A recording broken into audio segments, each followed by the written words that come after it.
السلام علیکم ورحمۃ اللہ۔ اچھا، تو آج تو قاضی صاحب نے بالکل چھا گئے چھا گئے وہ یعنی انہوں نے آج یہ سمجھا دیا ہے پوری قوم کو کہ میں اپنی ایکسٹینشن کے لیے ہر حد تک جا سکتا ہوں، اور آپ جو بھی کریں، جو بھی آپ کہیں، جو بھی آپ مجھے ملامت کریں، مجھ پر تنقید کریں، گالیاں دیں، خیر ہے، کوئی بات نہیں۔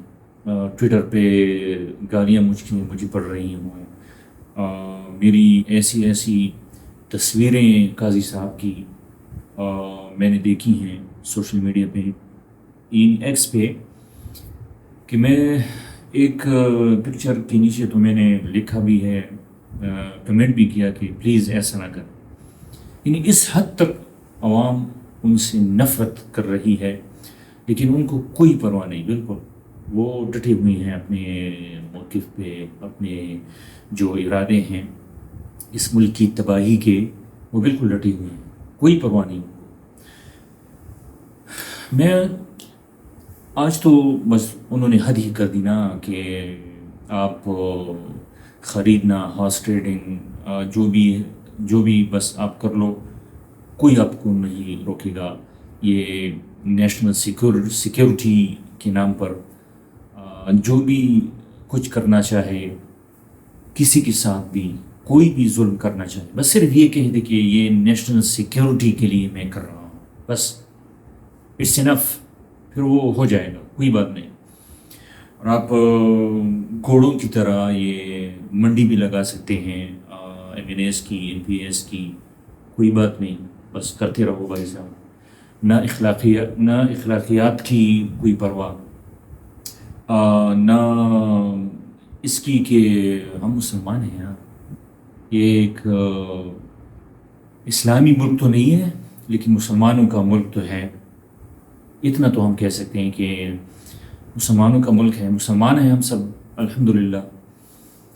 مسلمانوں کے معاشرے کے یہ شان نشان بالکل بھی نہیں ہے جو یہ ہو رہا ہے اس ملک میں، لیکن کوئی پرواہ نہیں، کرو جو کچھ کرنا ہے کرو۔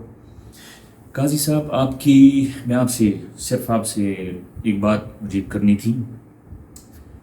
2 دن پہلے آپ کی ایک ویڈیو جو ہے وہ وائرل ہوئی تھی کہ آپ اس میں امام ابو حنیفہ رحمۃ اللہ علیہ کا ذکر کر رہے ہیں کہ اس وقت کی بادشاہت خلافت تو نہیں تھی، اس وقت کا بادشاہ جو ہے وہ ان کی تنقید ان سے برداشت نہیں ہو رہی تھی، اور انہیں بار بار یہ کہہ رہے تھے کہ آپ یعنی ایک عہدہ انہیں دینے کی کوشش کر رہے تھے۔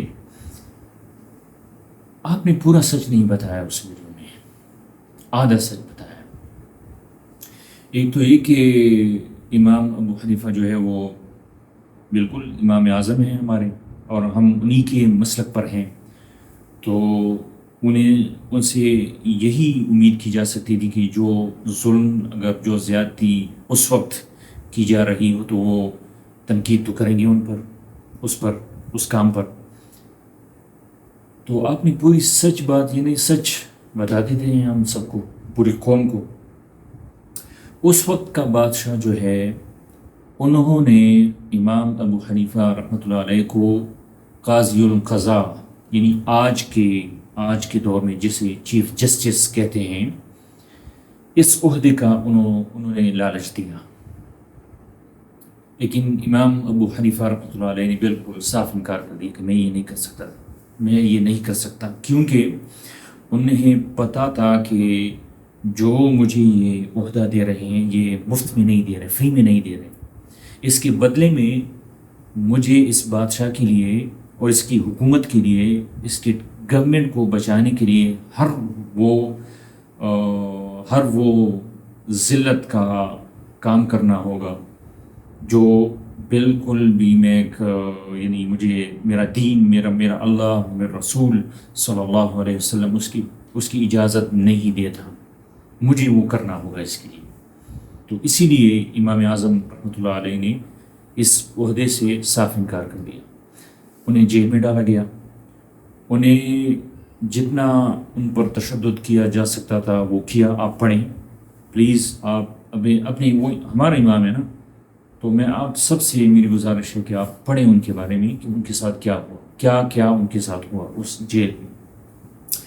پھر جیل سے وہ اپنے شاگرد کو کہتے ہیں کہ مجھے پتہ ہے کہ یہ مجھے، تم صبح جب آؤ گے، بات یہاں تک پہنچ گئی ہے کہ جب تم صبح آؤ گے تو میری لاش پاؤ گے، میں زندہ نہیں ہوں گا، لیکن میں نے پھر بھی ان کی بات نہیں مانی۔ مجھے پتہ ہے کہ یہ مجھے مار دیں گے، لیکن میں ان کی بات نہیں مانوں گا۔ ٹھیک ہے، اور آپ اس کو ریلیٹ کر رہے ہیں کہ یہ جیل سے آج کون کہہ رہا ہے یہ باتیں کہ یہ مجھے مار دیں گے، مجھے پتہ ہے، آئی نو یہ مجھے مار دیں گے، لیکن میں غلامی برداشت کرنے کے لیے تیار نہیں ہوں۔ آپ کو پتہ ہے، کہنے کی کوئی ضرورت نہیں ہے کہ وہ کون ہے۔ تو انہیں زہر دے دیا گیا اور مار دیے گئے۔ اور کمال کی بات ہے کہ اسی عہدے کو ان کے ایک بڑے شاگرد امام یوسف انہوں نے قبول کر لیا، وہ بیٹھ گئے، وہ چیف جسٹس بن گئے۔ اور پھر آپ پڑھیں، یہ ہماری ہسٹری ہے، آپ پڑھیں کہ انہوں نے کیا کیا کام کیے۔ امام یوسف یہ بڑے شاگرد ہیں، سب سے بڑے شاگرد ہیں امام اعظم کے، آپ پڑھیں۔ تو یہ پورا سچ تھا کہ امام ابو حنیفہ نے اس عہدے سے انکار کیوں کیا؟ صرف اسی وجہ سے، قاضی صاحب، اسی وجہ سے جو آپ نے اب تک کیا ہے، جو گناہ آپ نے کیے ہیں اس منصب پہ بیٹھ کے، اسی وجہ سے انہوں نے انکار کر دیا تھا۔ لیکن آپ تو جیت گئے، آپ تو جیت گئے، آپ نے تو اپنا بیڑا پار کر لیا۔ عوام برباد ہو، عوام تباہ ہو جائے، اس لیے ملک تباہ ہو جائے، اس کے سارے ادارے تباہ ہو جائے، کوئی بات نہیں۔ آپ کو تو بس اپنی کشتی سے مطلب ہے کہ میری کشتی جو ہے وہ پار ہو جائے۔ Good, very good. السلام علیکم ورحمۃ اللہ۔